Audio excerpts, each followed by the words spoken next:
नमस्कार, मैं एडवोकेट अजय दिलीप जोशी। मैं आज आपको 3 ऑप्शन बताने जा रहा हूँ। वो 3 ऑप्शन ही सिर्फ सिनेमा और सीरियल सेक्टर को बचा सकते हैं। आज सिनेमा और सीरियल सेक्टर के एक्टर्स की जो प्रॉब्लम्स है और जितने भी इश्यूज है वो सब सब इस ऑप्शन से सॉल्व हो सकते हैं। तो ये ऑप्शन बताने से पहले मैं आपको आपके साथ कुछ बातें शेयर करना चाहता हूँ, जैसे कि अपने सिनेमा को 100 साल से भी ज़्यादा हो गए, लेकिन गवर्नमेंट हमारे लिए एक अच्छा कानून नहीं बना पाई। और ये कानून नहीं बनाया है इसलिए कितने प्रॉब्लम्स हो रहे हैं आपने देखा होगा। अपने इंडस्ट्री के बहुत बड़े बड़े सीनियर एक्टर्स की मौत, मतलब आखिरी समय में उनके साथ तो कोई दोस्त था, कोई रिलेटिव था, उनके पास पैसे नहीं थे इलाज के लिए, उनको किसी सरकारी अस्पताल में लोगों ने फिर भर्ती किया। हम लोगों ने ये सब बातें देखी है, सुनी है, पढ़ी है, लेकिन ये जब हम बातें देखते हैं तो बहुत ना खराब फील होता है। बहुत बहुत दया आती है उन पे कि हम लोगों ने जिनको बचपन से देखा है बड़े बड़े फिल्मों में काम करते हुए और उनका अंत इस तरह होता है, तो एक निगेटिविटी इस इंडस्ट्री के प्रति जागरूक होती है। तो ये ना हो, ये तभी मुमकिन है जब हमारे लिए एक अच्छा कानून आएगा। तो इसलिए मैं बोल रहा हूँ ये कानून 100 साल हो गए, अभी तक एक कानून गवर्नमेंट ने हमारे लिए नहीं बनाया है। ये बहुत बड़ी शोकांतिका है। वैसे ही अपना सीरियल सेक्टर है। सीरियल सेक्टर को 40-45 साल हुए रहेंगे, मुझे अभी एग्जैक्ट मालूम नहीं कितने साल हुए, लेकिन उसके लिए भी अगर सिनेमा के लिए आपने कुछ नहीं किया तो सीरियल के लिए आप क्या करोगे। तो हमारे लिए ना एक अच्छा कानून होना ज़रूरी है, ये बात मैं बार बार कह रहा हूँ। तो अपने पास जो ऑप्शन है मैं आपको बताने जा रहा हूँ। अपने पास अभी 3 ऑप्शन है और ये 3 ऑप्शन ही सिर्फ आपको बचा सकते हैं। देखिए, पहला ऑप्शन जो है वो मैंने इससे पहले भी वीडियो बनाया था, उसमें कहा था कि हमारे गवर्नमेंट ने एक ऑलरेडी एक्ट बनाया हुआ है जिसका नाम cine worker and cinema theatre worker regulation of employment act 1981 है। जो एक्ट पास हुआ है लेकिन उसका नोटिफिकेशन इशू जारी नहीं किया है। तो गवर्नमेंट को प्रेशराइज करके, रिक्वेस्ट करके किसी भी तरह हमें वो एक्ट पास, इसका नोटिफिकेशन इशू करवाना है। ये एक इजीएस्ट वे है, सबसे इजीएस्ट वे। और हमारे जो भी सीरियल इंडस्ट्री का प्रॉब्लम है हमें उनमें उस एक्ट में इंसर्ट करवाना है उनसे। तो ये एक इजीएस्ट वे है, तो ये एक ऑप्शन है। दूसरा ऑप्शन ऐसा है कि मैंने आपको पिछली वीडियो में बताया था कि कॉन्स्टिट्यूशन के 7 शेड्यूल में 3 लिस्ट दी हुए हैं। एक है यूनियन लिस्ट, एक है स्टेट लिस्ट और तीसरी है कॉन्करेंट लिस्ट। तो यूनियन, ये सब लिस्ट में ऐसे वो सब्जेक्ट्स दिए हुए हैं जिनमें कौन से सब्जेक्ट पे सेंट्रल गवर्नमेंट एक्ट बनाएगी, कौन से सब्जेक्ट पे स्टेट एक्ट बनाएगी, और कॉन्करेंट म्हणजे कॉमन इंटरेस्ट वाले जो सब्जेक्ट होते हैं उस पर सेंट्रल और स्टेट दोनों भी एक्ट बना सकती है, लॉ बना सकती है। जो अपना ये जो सब्जेक्ट है ये स्टेट का सब्जेक्ट है, मतलब स्टेट लिस्ट के 33 रूल नंबर में है।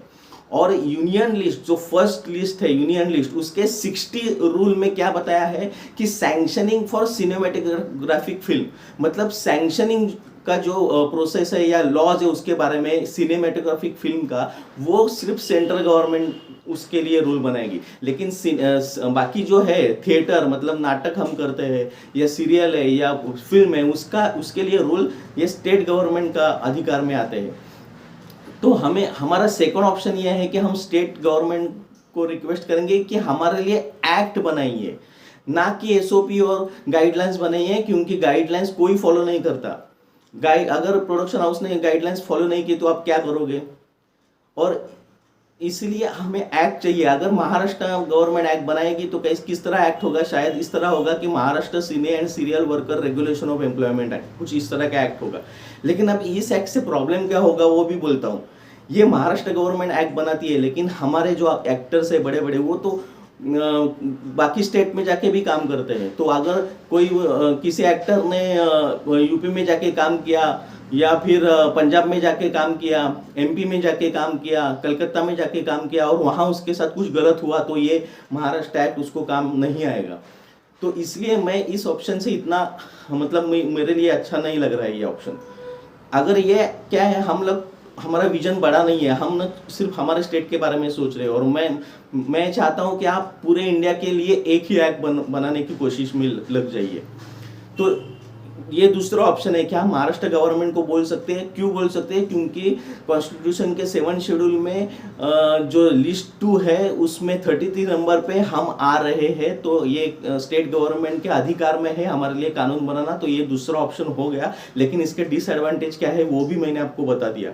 तीसरा ऑप्शन ऐसा है कि देखो, ये सिर्फ महाराष्ट्र में सीरियल और सिनेमा नहीं है, तो बाकी अलग अलग स्टेट में भी बहुत, मतलब साउथ में है, कलकत्ता में है, पंजाब में है, तो गुजरात में है, तो बाकी स्टेट में भी बहुत सिनेमा और सीरियल सेक्टर ये बहुत तेजी से आगे बढ़ रहा है और करोड़ों रुपए का रेवेन्यू गवर्नमेंट को दे रहा है।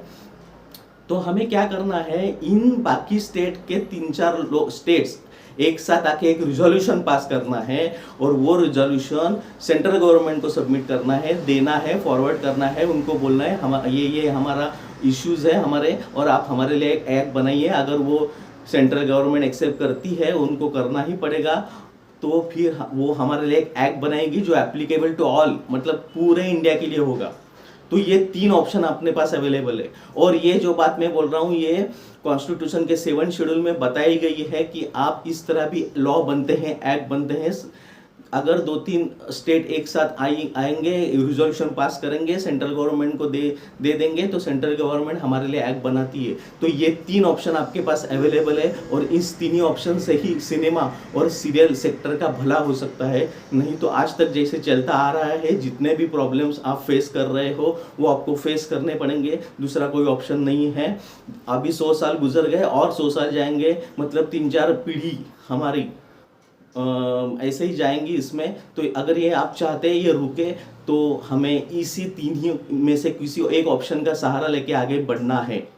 तो आई होप ये इन्फॉर्मेशन आपको अच्छी लगी होगी और ये इन्फॉर्मेशन ज़्यादा से ज़्यादा शेयर कीजिए, ताकि ये ऑल इंडिया में जितने भी अपने स्टेट्स है उनमें जो भी एक्टर्स काम कर रहे हैं उन सब तक ये पहुँचे। धन्यवाद।